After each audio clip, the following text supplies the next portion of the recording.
Hi friends, welcome to Sandhya kitchen. ఇవాళ rajma curry recipe ఎలా చేయాలో చూపిస్తాను. ముందుగా 8 అవర్స్ ముందు నానబెట్టాలి రాజ్మాని. నానబెట్టిన తర్వాత చేసే ముందు మనం మసాలాలు ప్రిపేర్ చేసుకోవాలి. గరం మసాలాలు వేసుకొని అండ్ కొబ్బరి పొడి కూడా వేసుకొని గ్రైండ్ చేసుకోవాలి. ఈ గ్రైండ్ అయిన తర్వాత టమాటాలు కూడా వేసుకొని గ్రైండ్ చేయాలి.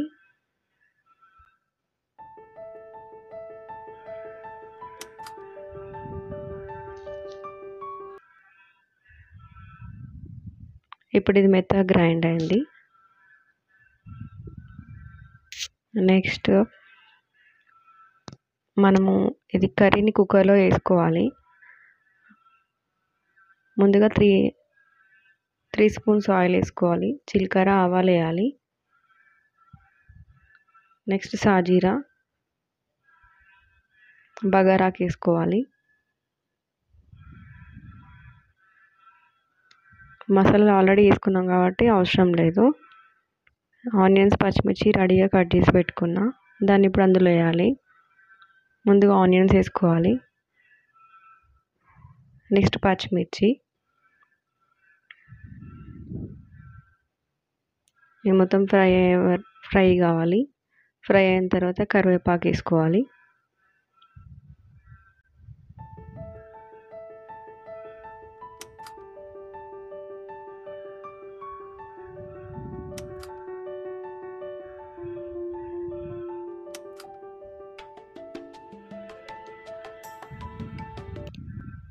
ఇప్పుడు కరివేపాకు వేసినాక కలుపుకోవాలి.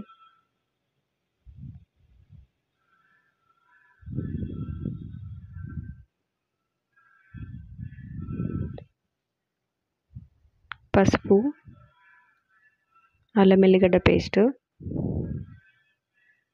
ఇది మొత్తం ఫ్రై కావాలి. మళ్ళీ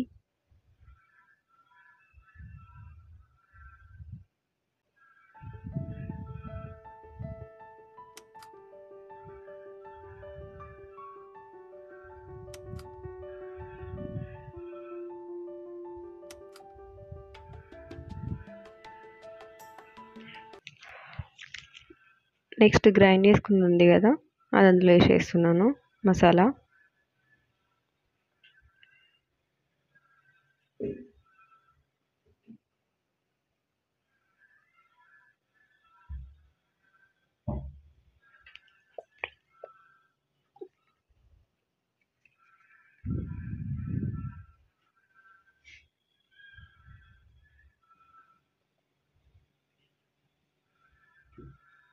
మళ్ళీ మిక్సీలో కొంచెం వాటర్ పోసి కలుపుకొని అందులో వేసుకోవాలి. నేను ఇది వీడియో తీయలేదు, మిస్ అయింది. రాజ్మాని కూడా వేసేసిన. మసాలా కలిపిన తర్వాత అది కొంచెం బాయిల్ అయినాక రాజ్మా వేసిన.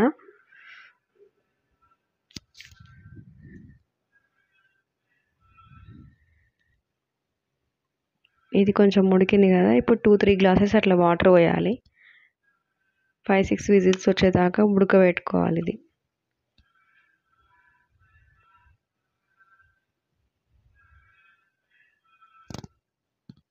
3 విజిల్స్కి ఉడకదు. ఇది 6 విజిల్స్ వచ్చే వరకు ఉంచుకోవాలి.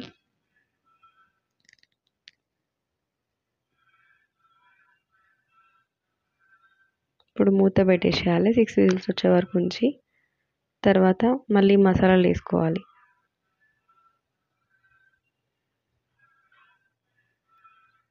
ఇప్పుడు ఇది బాయిల్ అయింది. బాయిల్ కావడానికి అయిందో లేదో చూసుకొని ఒకటి రాజ్మా తీసుకొని ప్రెస్ చేస్తే తెలిసిపోతుంది.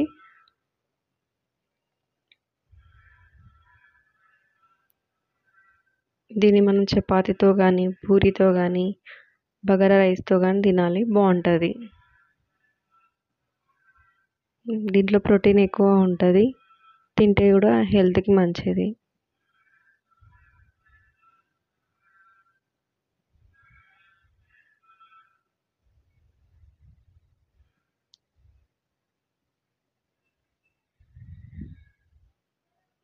ఇలా ప్రెస్ చేస్తే తెలిసిపోతుంది బాయిల్ అయిందని. మంచిగా బాయిల్ అయింది. ఇప్పుడు ఇది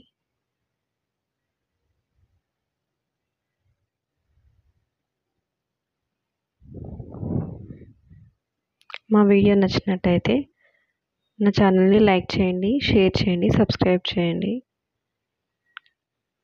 దీంట్లో మసాలాలు వేస్తున్న గరం మసాలా అండ్ ధనియాల పొడి,